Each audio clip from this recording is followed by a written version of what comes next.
नमस्कार, मैं Ravish Kumar. News click मामले में दिल्ली पुलिस ने आज केरला में छापे मारे। न्यूज क्लिक की पूर्व कर्मचारी अनुषा पॉल का फोन और लैपटॉप जब्त कर लिया गया। अनुषा ने मीडिया से कहा कि उनसे न्यूज क्लिक और सीपीएम के साथ संबंधों पर सवाल हुए। उनसे पूछा गया कि क्या उन्होंने नागरिकता कानून के विरोध में चले आंदोलन और किसान आंदोलन को कवर किया था। इन आंदोलनों को दर्जनों मीडिया संस्थानों और सैकड़ों रिपोर्टर ने कवर किया है। क्या वे सभी संदेह के दायरे में आने वाले हैं? कहीं ये किसी बड़ी कार्रवाई का छोटा सा ट्रेलर तो नहीं है?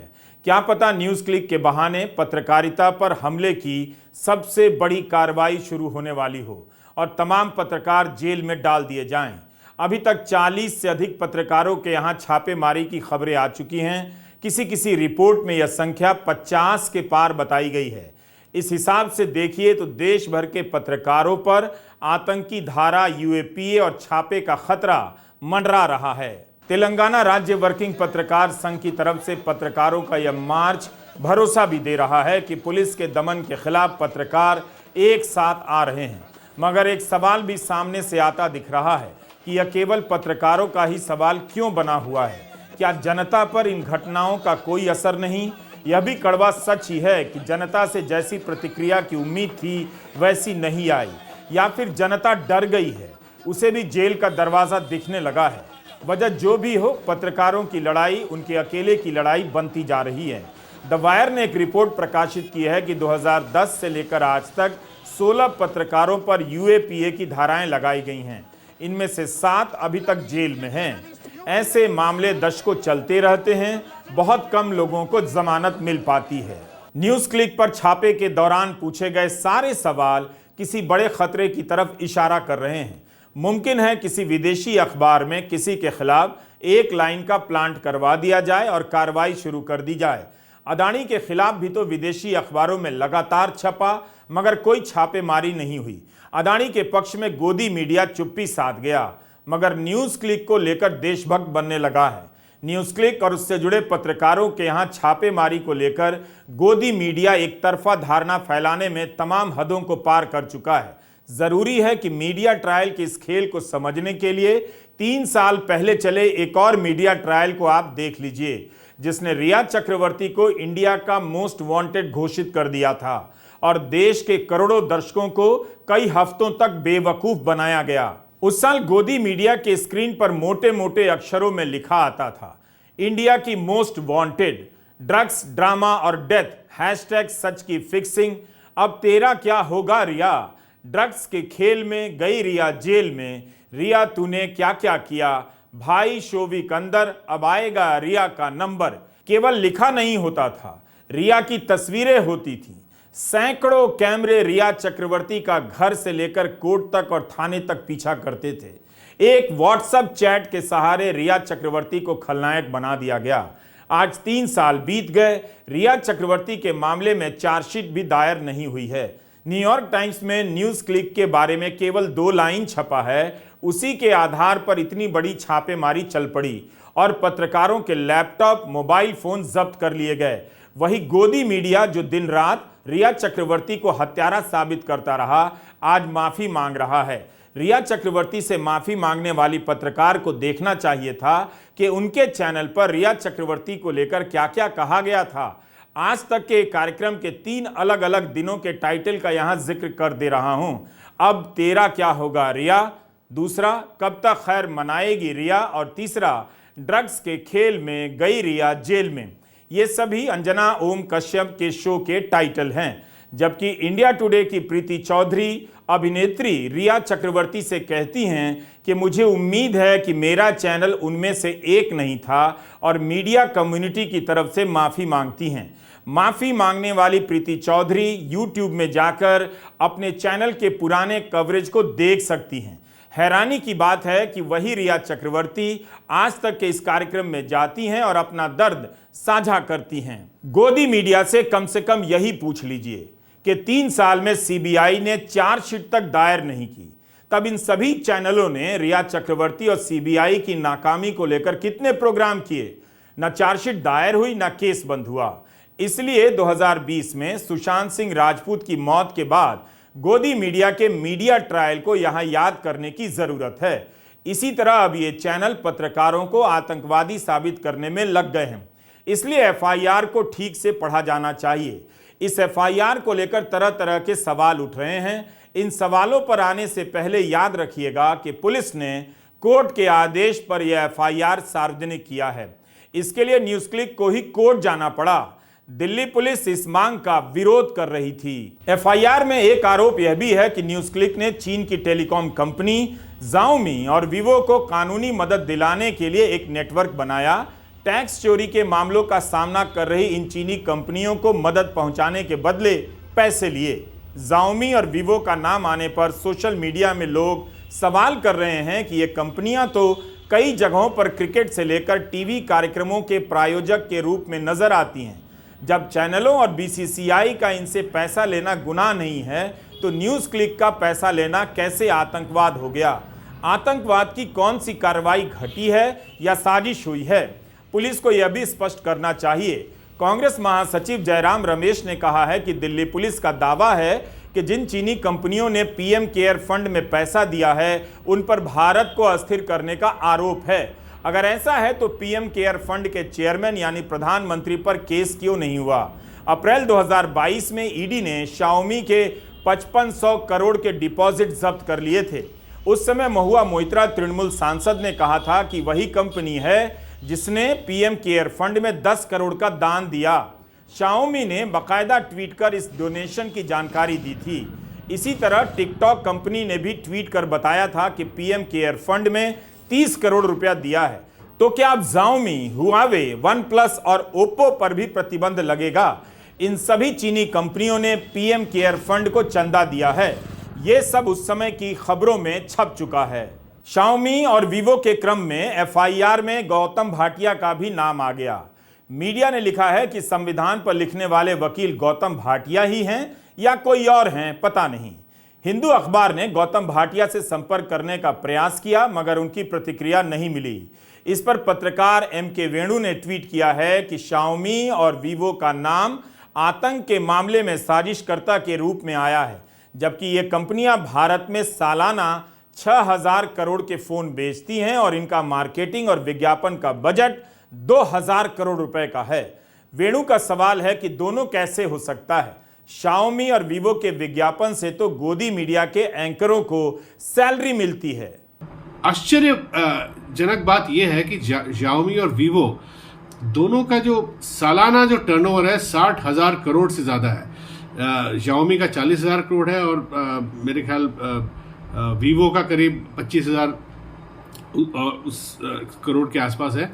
और ये दो कंपनियां बहुत जानी मानी कंपनियां हैं और पूरी तरह हिंदुस्तान में रजिस्टर्ड है और हिंदुस्तान में कई सालों से काम कर रही हैं और बहुत बड़े स्केल में ये दो कंपनियां इनकी एडवर्टाइजिंग बजट और मार्केटिंग बजट आप देखेंगे तो पिछले 5 सालों में इन्होंने कम से कम 8-10 हज़ार करोड़ इनका एडवर्टाइजिंग और मार्केटिंग का खर्चा है।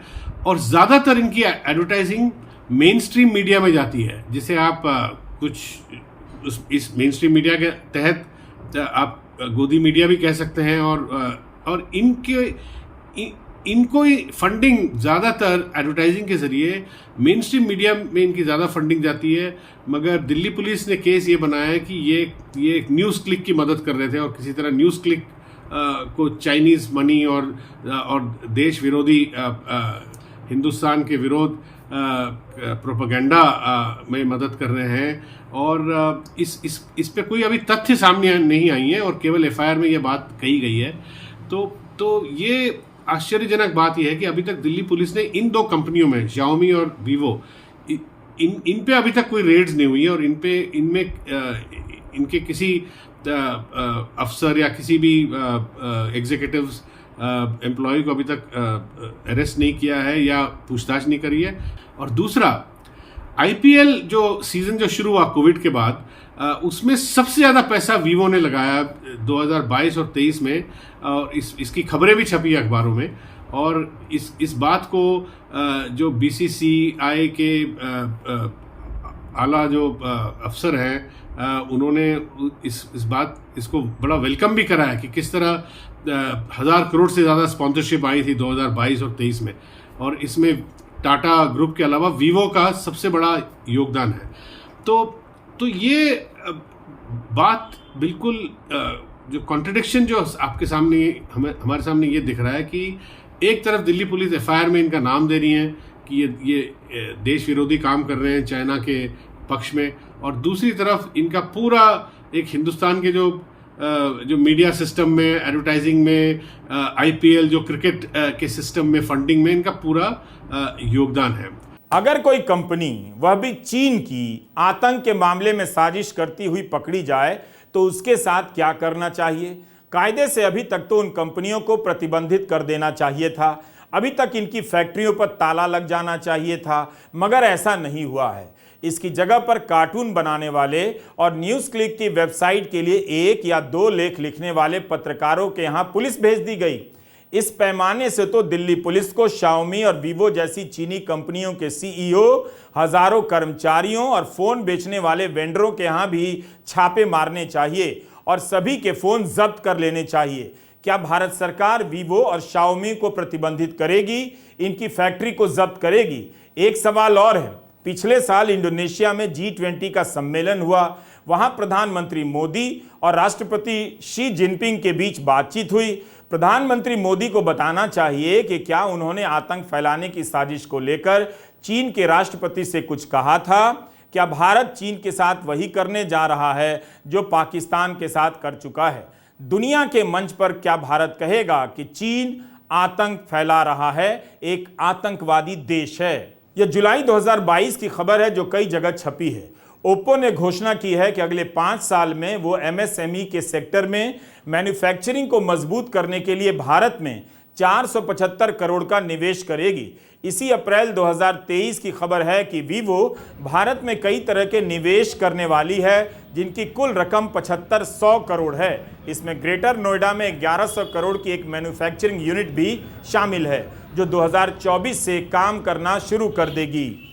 जिन कंपनियों से पैसा लेने पर पत्रकारों के खिलाफ आतंक और देश के खिलाफ साजिश का संदेह किया जा रहा है, उन कंपनियों को भारत में उत्पादन से लेकर विज्ञापन तक की इजाजत कैसे दी जा सकती है? एफआईआर में यह भी आरोप लगाया गया है कि अप्रैल 2018 से न्यूज़ क्लिक को अवैध रास्तों से करोड़ों रुपए दिए गए। कितने करोड़ मिले हैं, इसका सही ब्यौरा हमें किसी भी रिपोर्ट में नहीं मिला है। एफआईआर में यह भी लिखा है कि इन पैसों के बदले न्यूज़ क्लिक ने पेड न्यूज़ छापा। पुलिस को उदाहरण देना चाहिए कि वह पेड न्यूज़ कौन सा है, किस तरह से चीन के पक्ष में खबरें लिखी गई थीं। एफआईआर में लिखा है कि शंघाई के निवासी Neville Roy Singham communist party of China के सक्रिय सदस्य हैं। उसने कई तरह की कंपनियों के जरिए ये पैसा दिया है। न्यूज़ क्लिक ने जवाब दिया है कि सारे ही आरोप बोगस हैं। ईडी, दिल्ली पुलिस की आर्थिक अपराध शाखा और आयकर विभाग ने पहले भी यही सब आरोप लगाए हैं। पिछले 3 वर्षों में इनमें से कोई भी जांच चार्जशीट का चेहरा नहीं देख सकी, बल्कि इन मामलों में सुप्रीम कोर्ट ने गिरफ्तार करने पर रोक लगा दी। इसी का काट निकालने के लिए नया मामला दर्ज किया गया है। ये न्यूज़ क्लिक की सफाई है। आगे न्यूज़ क्लिक ने कहा है कि उसने चीन की किसी भी कंपनी से पैसा नहीं लिया और ना ही चीन से निर्देश मिला है। कभी भी हिंसा को बढ़ावा देने का काम नहीं किया और किसी भी तरह से कोई अवैध काम नहीं किया। न्यूज़ क्लिक के खिलाफ 3 साल से छापेमारी और जांच चल रही है। अभी तक पुलिस या किसी भी जांच एजेंसी के पास ठोस सबूत आ जाने चाहिए थे। शाओमी और वीवो जैसी टेलीकॉम कंपनियों के बारे में लिखा है कि इन्होंने अवैध तरीके से फंड की सप्लाई के लिए हजारों की संख्या में कागजी कंपनियां, शेल कंपनियां बनाई। चीन की कंपनी भारत में आतंक भड़काने के लिए हजारों शेल कंपनियां बना रही है, पैसे दे रही है, वो भी एक वेबसाइट को। क्या इन कंपनियों ने और भी किसी वेबसाइट और संगठन को पैसे दिए हैं, या आतंक का सारा खेल एक न्यूज़ वेबसाइट के जरिए चल रहा था? एक वेबसाइट को पैसा देने के लिए कई सारी शेल कंपनियां बनाई जा रही थीं। तब तो पुलिस को बताना चाहिए कि कितना पैसा आया। न्यूज़ क्लिक के कार्यक्रमों में ऐसा क्या था जिससे पुलिस को इतना गहरा संदेह हो रहा है? जाहिर है इन सवालों को लेकर दिल्ली पुलिस को और विस्तार से जवाब देना चाहिए। इंडियन एक्सप्रेस की रिपोर्ट में शाओमी कंपनी के प्रवक्ता ने कहा है कि उन्हें इन बातों की जानकारी नहीं है, वे सभी आरोपों का खंडन करते हैं। सवाल है कि न्यूज क्लिक ने चीन के समर्थन में कितने वीडियो बनाए। अब यह सवाल संपादक से क्या पूछें, पुलिस ही बता दे, वही आजकल संपादक बन गई है। द वायर के ही सिद्धार्थ वरदराजन ने कुछ सवाल और उठाए हैं। सवाल नेविल रॉय सिंघम को लेकर है, जिनके फंड को लेकर न्यूज क्लिक पर गंभीर आरोप लगे हैं। सिद्धार्थ ने पूछा है कि क्या भारत सरकार का यह आधिकारिक मत है कि कम्युनिस्ट पार्टी ऑफ चाइना और चीनी सरकार भारत में आतंकी कार्रवाइयों को पैसे दे रही हैं। क्या भारत सरकार ने अमेरिकी सरकार से नेविल रॉय सिंघम पर कार्रवाई करने या भारत लाने की मांग की है? सिंघम अमेरिका के नागरिक हैं। क्या भारत सरकार ने फाइनेंशियल एक्शन टास्क फोर्स को इत्तला दी है कि नेविल रॉय सिंघम और उनकी कंपनियां आतंक की फंडिंग में शामिल हैं, ताकि सभी देश इसके खिलाफ कार्रवाई करें, सतर्क हो जाएं? क्या भारत सरकार इंटरपोल से सिंघम के खिलाफ रेड कॉर्नर नोटिस जारी करने की मांग करने का इरादा रखती है?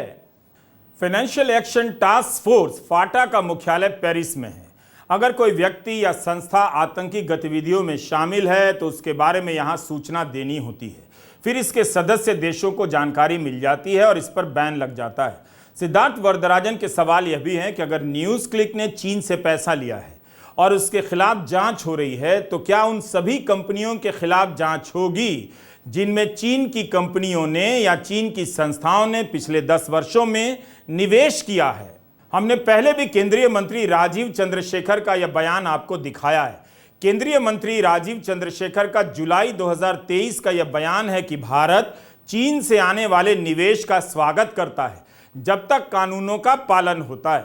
सीमा तनाव के बावजूद चीन से आयात बढ़ रहा है, निवेश का मंत्री स्वागत कर रहे हैं। क्या न्यूज क्लिक की घटना के बाद राजीव चंद्रशेखर अपनी राय बदलना चाहेंगे कि चीन से निवेश का भारत अब स्वागत नहीं करेगा क्योंकि चीन भारत में आतंकी गतिविधियों को प्रायोजित कर रहा है? राजीव चंद्रशेखर ने इसी जुलाई महीने में राज्यसभा में यह भी बताया कि चीनी मोबाइल कंपनियां ओप्पो, वीवो और शाओमी ने 2018 से 23 के बीच 5 साल में भारत में 9,000 करोड़ की टैक्स चोरी की है। इसमें कस्टम ड्यूटी और जीएसटी शामिल है। मगर यही कंपनियां न्यूज चैनल से लेकर क्रिकेट मैच को प्रायोजित भी कर रही हैं, उस पर कोई रोक नहीं। और पत्रकारों से पूछा जा रहा है कि आपने किसान आंदोलन कवर किया, दिल्ली दंगों को कवर किया है? सिद्धार्थ वरदराजन के सवाल काफी महत्वपूर्ण हैं। सारा विवाद इस बात को लेकर है कि नेविल रॉय सिंघम को अमेरिकी नागरिक कहा जाता है, तो क्या अमेरिका को लिखा गया है कि उसे आतंकी घोषित कर दे? भारत ही कब नेविल रॉय सिंघम को आतंकी घोषित करेगा? यही नहीं, एफआईआर में सिंघम को शंघाई का निवासी लिखा गया है। तब फिर क्या चीन की सरकार को लिखा जाएगा कि इसके खिलाफ कार्रवाई हो, जिस तरह से कनाडा से कहा गया है? क्या शाओमी और वीवो को भारत से निकालकर बाहर फेंक दिया जाएगा? यह सब सवाल उठ रहे हैं। हिंदू की विजयता सिंह ने लिखा है कि सिंघम अमेरिकी नागरिक हैं, शंघाई में रहते हैं, अमेरिका में उनके खिलाफ किसी तरह की कानूनी कार्रवाई चल रही है, यह पता नहीं। न्यूज क्लिक मामले से जुड़ी एक रिपोर्ट आज के द हिंदू में छपी है। इसके पूर्व संपादक एन राम ने इस खबर को ट्वीट भी किया है। रिपोर्ट थोड़ी जटिल है, लेकिन जो हमें समझ में आया उसे बता रहे हैं। आप भी इसे ध्यान से सुनिए। अमेरिका में रहने वाले एक वकील जेसन फेचर ने हिंदू को वर्ल्ड वाइड मीडिया होल्डिंग्स की तरफ से PPK News Click Studio Private Limited में निवेश को लेकर सफाई दी है। जेसन फेचर ने नेविल रॉय सिंघम की कंपनी थॉटवर्क्स में कई साल काम किया और जब यह कंपनी बिक गई तब वहां से इस्तीफा दे दिया। जेसन फेचर और सिंघम मिलकर इस पैसे को निवेश करने की योजना बनाने लगे। इसके लिए इन्होंने People's Support Foundation Limited PSF नाम की एक संस्था बनाई। पीएसएफ को मिलने वाला सारा पैसा थॉटवर्क्स नाम की कंपनी की बिक्री से आया था। पीएसएफ में किसी सरकार का पैसा शामिल नहीं है, ये वो सब लिखते हैं। यही PSF world wide media holdings की मालिक है। फेचर ने आगे अपने पत्र में लिखा है कि WMH ने दुनिया भर में ऐसे मीडिया संस्थानों में निवेश किया है जो जन आधारित पत्रकारिता करते हैं। ये संस्थान पीएसएफ के मिशन से मेल खाते हैं और पीएसएफ अपने निवेश पर इनसे रिटर्न मांगता है। 2017 के आखिर में WMH ने तय किया कि वे न्यूज क्लिक में निवेश करना चाहते हैं। मार्च 2018 में निवेश की प्रक्रिया पूरी होती है। फीचर लिखते हैं कि उन्होंने न्यूज क्लिक की कई शेयर होल्डर मीटिंग में हिस्सा भी लिया, मगर उन्होंने या उनकी कंपनी ने कभी भी न्यूज क्लिक की पत्रकारिता पर किसी भी तरह का प्रभाव डालने की कोशिश नहीं की। फीचर ने यह भी बताया कि वे प्रबीर पुरकायस्थ को पहले से जानते थे। प्रबीर थॉटवर्क्स में काम कर चुके थे, जहां पर फीचर भी कई साल से काम करते रहे। अब आप बताइए, अगर WMH ने दुनिया के अन्य मीडिया संस्थानों में निवेश किया है तो उन संस्थानों के नाम क्या हैं? क्या वे संस्थान भी अपनी रिपोर्ट में अपने अपने देश में आतंकी कार्रवाई को बढ़ावा दे रहे थे, चीन का प्रोपेगेंडा चला रहे थे, या इन सभी में अकेला ऐसा काम केवल कथित रूप से न्यूज क्लिक ही कर रहा था? निवेश के संबंधों की बात तो स्थापित होती है इस पत्र से, मगर इस निवेश का संबंध किसी प्रकार की आतंकी गतिविधि या साजिश से है, इस वक्त स्थापित नहीं हो रहा। यह काम पुलिस को करना है, लेकिन ऐसा होता तो यह कंपनी इतना खुलकर निवेश को स्वीकार नहीं करती। फीचर ने लिखा है कि 2021 में न्यूज क्लिक पर रेड पड़ने के बाद भारतीय जांच एजेंसियों को WMH के निवेश के स्रोत की जानकारी दे दी गई। इसके बाद भी अफवाहें फैलाई जा रही हैं। प्रबीर और अमित चक्रवर्ती के गिरफ्तार हो जाने के बाद और इस भ्रामक जानकारी को दूर करने के लिए उन्होंने हिंदू में यह लेख लिखा है। जेसन फेचर ने न्यूयॉर्क टाइम्स के लेख के बारे में लिखा है कि बदनाम करने की मंशा से आर्टिकल लिखा गया। उन्होंने अखबार के रिपोर्टर को जवाब भी दिया कि PSF को कभी किसी दूसरे देश से फंड नहीं मिला, ना किसी व्यक्ति से, ना किसी राजनीतिक दल से, ना सरकार से। वे लिखते हैं कि न्यूयॉर्क टाइम्स ने उनके जवाब को अपनी रिपोर्ट में शामिल नहीं किया। फेचर ने कहा कि अखबार ने ये पाठकों पर छोड़ दिया कि वे अनुमान लगाते रहें कि PSF और रॉय सिंघम को चीन से पैसा मिला है, जबकि ये पैसा सिंघम की पुरानी कंपनी थॉटवर्क्स का है। उन्होंने न्यूयॉर्क टाइम्स पर आरोप लगाया है कि उनकी भ्रामक रिपोर्टिंग से निर्दोष पत्रकारों की गिरफ्तारी हुई है। दिल्ली पुलिस अपनी FIR में कहती है कि सिंघम ने शेल कंपनी बनाकर न्यूज क्लिक में निवेश किया, जबकि निवेश करने वाली कंपनी कहती है कि उसने अपने पैसे से निवेश किया है और जांच एजेंसियों को पूरी जानकारी दी गई है। यह भी कहा कि उनकी कंपनी में किसी सरकार, राजनीतिक दल या व्यक्ति का पैसा नहीं है। वे जहां निवेश करते हैं वहां के कानून का पालन करते हैं। मगर आज जो दमन हो रहा है उससे ये सवाल उठता है कि भारतीय कानून का पालन करने वाले विदेशी निवेशकों के लिए क्या भारत एक सुरक्षित जगह है? इस नए पत्र पर दिल्ली पुलिस के जवाब का इंतजार है। सरकार आतंक के नाम पर इन कंपनियों के खिलाफ क्या कदम उठाती है, यह देखना होगा। क्या गोदी मीडिया चीन की शाओमी और वीवो के खिलाफ भी मीडिया ट्रायल करेगा और अपने विज्ञापनों को लौटा देगा, यह भी देखना होगा। पुलिस किस तरह से जांच करेगी या जांच के नाम पर लंबे समय तक जेल में डाले रखेगी, यही मकसद लगता है, जैसा कि कई अन्य मामलों में देखा जा चुका है। मगर यह मामला पत्रकारिता के भविष्य से भी जुड़ा हुआ है, जिसके लिए मुंबई प्रेस क्लब के पत्रकार मार्च कर रहे हैं, कैंडल लाइट मार्च निकाल रहे हैं। यह सवाल केवल आज की पत्रकारिता को बचाने का नहीं है, बल्कि आने वाले कल के लिए तैयार किए जा रहे पत्रकारों के भविष्य को बचाने का भी है। दिल्ली पुलिस की FIR और पूछताछ के दौरान सवालों को देखकर लगता है पत्रकारिता के तमाम संस्थानों में जो छात्र पढ़ रहे हैं वे भविष्य के कैदी बनने वाले हैं। किस बात के लिए उन्हें जेल में डाल दिया जाएगा किसी को पता नहीं। करीब 50 पत्रकारों के घर छापे पड़े, मोबाइल से लेकर लैपटॉप की जब्ती हो गई, अखबार से लेकर टीवी में काम कर रहे हजारों पत्रकारों को तो डरा ही दिया गया। पत्रकारिता की पढ़ाई करने वाले हजारों छात्र अपने भविष्य को लेकर असुरक्षित महसूस करने लग गए होंगे। पत्रकारिता में आकर पार्टी के लिए काम करने से अच्छा है उन सभी को पार्टी में जाकर काम करना चाहिए। कम से कम पढ़ाई के नाम पर उनके 3 साल और फीस बर्बाद होने से बच जाएगी। इस पूरी बहस ने पत्रकारों की तमाम रिपोर्ट को इस कसौटी पर ला दिया है कि वे राष्ट्रहित में हैं या नहीं। किसी रिपोर्ट के राष्ट्रहित में होने या नहीं होने की परिभाषा या पैमाना कौन तय करेगा? FIR में लिखा गया है कि न्यूज क्लिक ने एंटी नेशनल ताकतों के साथ काम किया। एंटी नेशनल की परिभाषा क्या है? दिसंबर 2021 में सांसद असदुद्दीन ओवैसी के सवाल के जवाब में गृह राज्य मंत्री नित्यानंद राय ने लोकसभा में कहा, इसकी कोई कानूनी परिभाषा नहीं है। सरकार के पास परिभाषा नहीं, मगर पत्रकारों की रिपोर्ट को एंटी नेशनल बताकर उनसे पूछा जा रहा है। यह वाकई खतरनाक है। आपके किसी लेख में चीन को लेकर लिखी गई कोई पंक्ति उसके पक्ष में नजर आए तो इसकी व्याख्या का अधिकार पुलिस को देना खतरे से खाली नहीं। आपको सरकार के ही पक्ष के ढेरों संपादकीय मिल जाएंगे जिसमें चीन से दोस्ती की वकालत की गई होगी या नए सिरे से चीन को देखने की वकालत होगी। क्या ये सब भी कभी अपराध का कारण बन सकते हैं? 15 जून 2022 के इंडियन एक्सप्रेस में बीजेपी नेता राम माधव के बयान को पुलिस किस नजरिए से पढ़ना चाहेगी?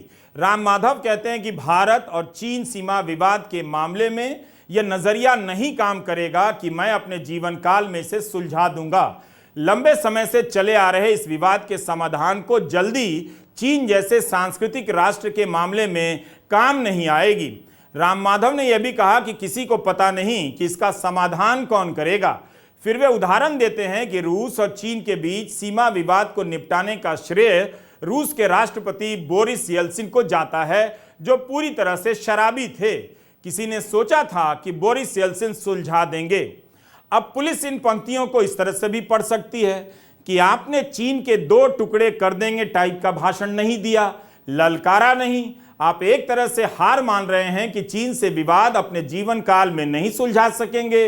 इस तरह आप भारत की सेना का मनोबल गिरा रहे हैं। पुलिस यह भी कह सकती है कि राम माधव प्रधानमंत्री नरेंद्र मोदी की क्षमता पर शक कर रहे हैं। चूंकि प्रधानमंत्री मोदी इन दिनों राष्ट्र का पर्याय बन चुके हैं, इसलिए राष्ट्र की क्षमता पर शक कर रहे हैं। क्या यह सवाल थाने में पूछा जाएगा या राम माधव के लेख के जवाब में एक और लेख लिखकर दिया जाएगा? यही नहीं, हमने कई बार बताया है कि 21 फरवरी 2023 को ANI की स्मिता प्रकाश से विदेश मंत्री S जयशंकर ने कहा कि चीन बड़ी अर्थव्यवस्था है, मुझे क्या करना चाहिए? एक छोटी अर्थव्यवस्था के रूप में क्या मैं बड़ी अर्थव्यवस्था से युद्ध मोल ले लूं? यह प्रतिक्रिया या जवाब का सवाल नहीं है, यह तो कॉमन सेंस का सवाल है, जयशंकर कहते हैं। क्या उनका यह बयान चीन समर्थक माना जाएगा या एंटी इंडिया माना जाएगा? कॉमन सेंस का सवाल है। देश इस वक्त तमाम समस्याओं से घिरा है, उन पर बात ना हो इसलिए उनकी रिपोर्ट करने वाले पत्रकारों को ही राष्ट्रीय सुरक्षा का सवाल बना दिया गया है। यही नया भारत है। नमस्कार, मैं रवीश कुमार।